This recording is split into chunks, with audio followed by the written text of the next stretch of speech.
തൃശൂർ പുതുക്കാട് നവജാത ശിശുക്കളുടെ കൊലപാതകവുമായി ബന്ധപ്പെട്ട പരിശോധനയിൽ പോലീസ് കണ്ടെടുത്ത അസ്ഥികൾ കുഞ്ഞുങ്ങളുടേത് തന്നെയെന്ന സ്ഥിരീകരണം. 2 കുട്ടികളുടെയും അസ്ഥികളുടെ പോസ്റ്റ്മോർട്ടം പൂർത്തിയായി. നിലവിൽ അനീഷയും ഭവിനും പോലീസ് കസ്റ്റഡിയിൽ തുടരുകയാണ്. തൃശൂരിൽ നിന്ന് ലെവിൻ കെ വിജയൻ ചേരുന്നു. ലെവിൻ, എന്താണ് വിശദാംശങ്ങൾ?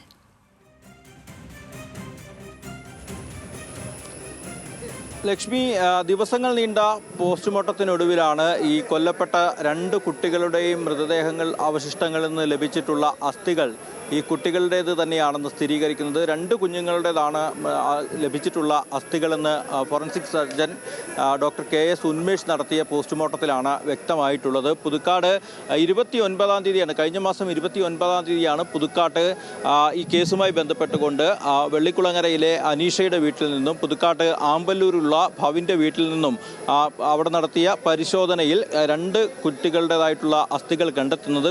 പ്രതികളുടെ മൊഴി സാധൂകരിക്കുന്ന വിധം ശാസ്ത്രീയ തെളിവുകളായി ഈ കേസിൽ ഈ അന്വേഷണത്തിന്റെ ഭാഗമായി നടത്തിയ പോസ്റ്റ്മോർട്ടം മാറുകയാണ്. 2 കുട്ടികൾ മരണപ്പെട്ട് കൊലപ്പെടുത്തി കുഴിച്ചുമൂടിയെന്നുള്ള പ്രതികളുടെ മൊഴികൾ ശരിവയ്ക്കുന്ന വിധത്തിലാണ് ഇപ്പോൾ അസ്ഥികൾ നടത്തിയ പോസ്റ്റ്മോർട്ടത്തിൽ നിന്നും വിവരങ്ങൾ ലഭിക്കുന്നത്. പക്ഷേ പോലീസിന് വെല്ലുവിളിയായി ഇപ്പോഴും തുടരുന്നത് ഈ അസ്ഥികൾ ലഭിച്ചുവെങ്കിലും കുട്ടികളുടേതാണ് ഇതെന്നും നവജാത ശിശുക്കളുടേതാണ് ഇതെന്നും വ്യക്തമായെങ്കിലും ഇതിന്റെ മരണകാരണം പോസ്റ്റ്മോർട്ടത്തിൽ നിന്ന് വ്യക്തമാകുന്നില്ല എന്നുള്ളതാണ്. ഇനി ഇതുമായി ബന്ധപ്പെട്ടുകൊണ്ട് കൂടുതൽ ശാസ്ത്രീയ പരിശോധനകളാണ് പോലീസിന് ആശ്രയിക്കേണ്ടി വരിക. ഫോറൻസിക് പരിശോധനകളും FSL ലാബിലേക്ക് ഇതിന്റെ സാമ്പിളുകൾ അയച്ചിട്ടുണ്ട്. DNA പരിശോധനയും നടക്കാനുണ്ട്. ആ പരിശോധനാ ഫലം പോലീസിന് ലഭിക്കുന്നതിന് അല്പം താമസമുണ്ടാകും.